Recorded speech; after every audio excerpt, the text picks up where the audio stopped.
Bueno, nosotros venimos a hablarles sobre las disinencias paroxísticas enfocados en la mutación del gen KCNMA1. Nosotros venimos del diario The New England Journal of Medicine y mi equipo de trabajo está conformado por María Fernanda Alfonso, quien es una médica científica especializada en enfermedades raras. Después tenemos a Juan Diego Hoyos, quien es un médico genetista pediátrico. Después está Miguel Sierra, que es un médico científico. Después me encuentro yo, Alejandra Silva, yo soy de neurocirujana, y después está Angélica Sánchez, quien también trabaja junto a mí en el campo de la neurología.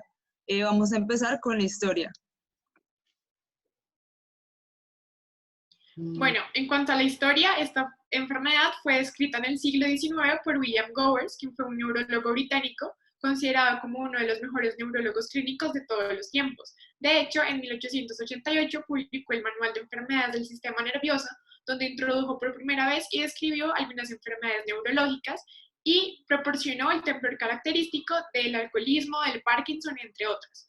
Durante mucho tiempo existió la confusión de esta patología con la epilepsia, ya que algunos de sus síntomas y manifestaciones clínicas son bastante similares.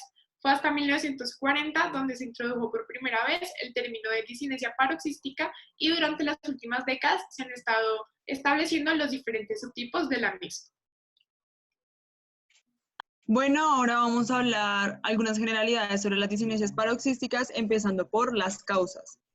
En sí, la patogenia de las disinesias paroxísticas es incierta. Sin embargo, a partir de estudios se tiene una alta sospecha de que es causada por mutaciones en canales iónicos, lo que causa canalopatías. Pero esto lo va a tratar más a fondo mi compañero Diego. Bueno, para empezar a hablar de cómo sucede esta patología, tenemos primero que saber qué es un canal iónico. El canal iónico es un complejo proteico que está localizado en las membranas celulares. ¿Qué hacen estos? Regulan los procesos vitales, principalmente del corazón y de las conexiones neurológicas. Estos canales ayudan al transporte de proteínas en el medio con la membrana. Estos, por lo general, tienen una particularidad y es que deciden qué entra y qué no entra. Esto es muy clave al momento de identificar cuál es la patología o cuál es la falla que se está presentando. Bueno, ahora que sabemos qué son los canales iónicos, podemos deducir que son las disinesias paroxísticas. Entonces, son canalopatías que generan un grupo heterogéneo de trastornos del movimiento que son poco frecuentes y se manifiestan a través de episodios motores involuntarios anormales. Entonces, tenemos tres características principales. La primera es que son episodios motores.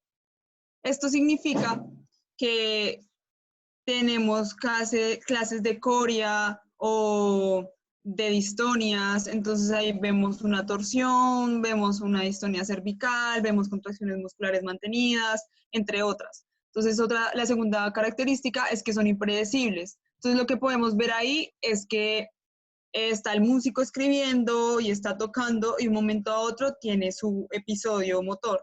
Entonces, ¿esto qué significa? Que no se puede establecer un patrón entre todos los episodios y la duración también es muy variable. Bueno, por última característica, tenemos que no hay posteriores alteraciones neurológicas, lo que significa que después de que se presenta el episodio hay una resolución total de la sintomatología. Y esto se ve en la exploración neurológica, que es lo que estamos viendo ahí, que no sale ninguna alteración y ninguna anormalidad. Y básicamente estas son las características. Ahora vamos a hablar sobre los tipos. El primer tipo es la disinesia paroxística sinesigénica, la cual consiste en distonia en un 60%. Esto tiene que durar entre 1 minuto, usualmente tiende a durar a 5 minutos. Son movimientos involuntarios y súbitos. Su mutación es en el gen PRRT2, que está localizado en el cromosoma 16. El segundo tipo es la disinesia paroxística inducida por ejercicio. Son episodios de distonia. Estos duran entre 2 minutos, pero pueden alcanzar las 2 horas. Es en la mutación en el gen CLC2A1 y esto es producido por un ejercicio prolongado o mantenido. El tercer tipo es la disinencia paroxística hipnogénica. Esto ocurre en el sueño no REM. Son movimientos de extremidades, tienen una duración aproximadamente de 30 y 60 segundos, comienza en la adolescencia y tiene relación con la epilepsia en el lóbulo frontal nocturna.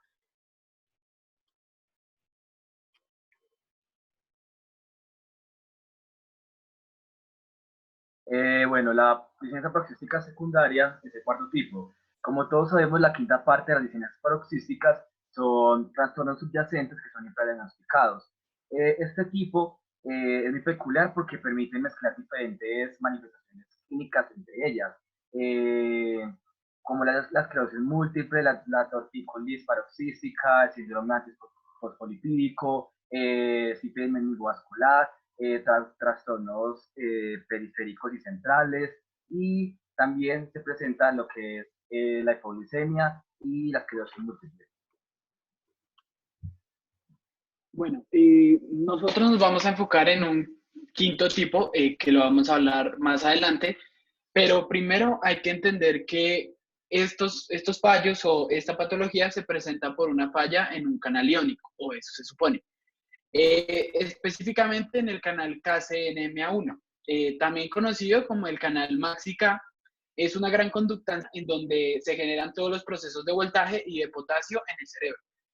Estos procesos de voltaje y de potasio son los que nos permiten a nosotros saber cuándo se sobreexcita una neurona o cuando se sobreexcita un proceso, o para saber específicamente cuál es el momento de relajación. Esta falla ocurre cuando en el canal KCNMA1 no existe un regulador que permita controlar tanto la excitación como la relajación de este canal de alto voltaje. Esto se genera gracias a un gen, el gen KCNMA1. Este gen es el encargado de la proteinización de los canales y el control del mismo. Al no existir este gen o al estar afectado, se genera una decodificación que lo que hace es que el gen no produzca algo que lo controle. Al no poderse controlar, no existe un regulador que nos permita tanto la relajación como la excitación, sino es una sobreexcitación hasta llegar al máximo y ahí vuelve a la relajación.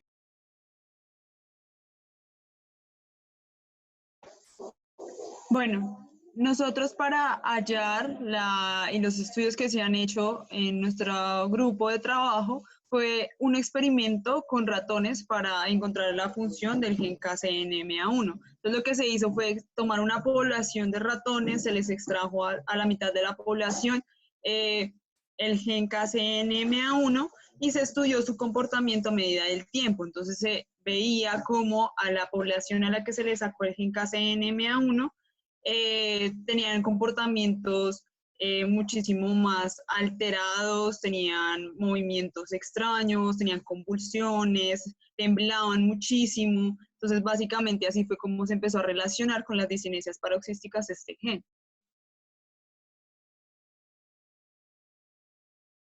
Bueno, el tipo en el que nos enfocamos es la disinesia paroxística no cinesigénica. Algunas de sus características son ataques de distonia o coria. En cuanto a la distonia, es un trastorno del movimiento en el cual se contrae uno o varios músculos. En algunos casos puede ser dolorosa y puede empeorar a medida que pasa el tiempo. Y en cuanto a la coria, son movimientos rápidos, involuntarios y de corta duración que varían de una zona corporal a otra sin un patrón específico.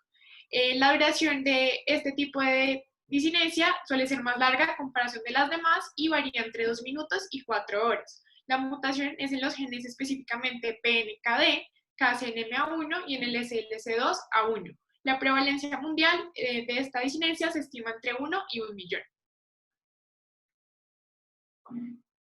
Nuestro caso clínico es acerca de una niña llamada Kamaya que vive actualmente en Estados Unidos. Ella presenta esta patología y a causa de la hiperexcitación que existe en su cerebro, sin nivel control de su sistema nervioso somático y su cuerpo se contrae casi por completo. Es importante recalcar que las manifestaciones y síntomas pueden variar dependiendo del paciente y no hay un patrón determinado para esto. Para estos trastornos he encontrado diferentes tratamientos. Los más aceptados han sido los fármacos antiepilépticos, como la carbamazepina, que es la más eficaz. También está la acetaminolamida, la levodopa y también está la latromorfina y la gabapentina, pero estas no son tan utilizadas con esos trastornos. También hay un tratamiento quirúrgico mediante la palidotomía. Este es muy raro que se haga, ya que no sale 100% eficaz. Esta se trata de un procedimiento quirúrgico donde se destruye una parte del glóbulo pálido, permitiendo así cicatrizar para que se reduzca la actividad cerebral y así poder mermar los episodios de los trastornos. Como último, esta es la bibliografía que utilizamos para la realización de esta presentación. Toda la biografía que sacamos de acá ha sido plenamente de artículos científicos y estamos atentos a cualquier duda o sugerencia. Gracias.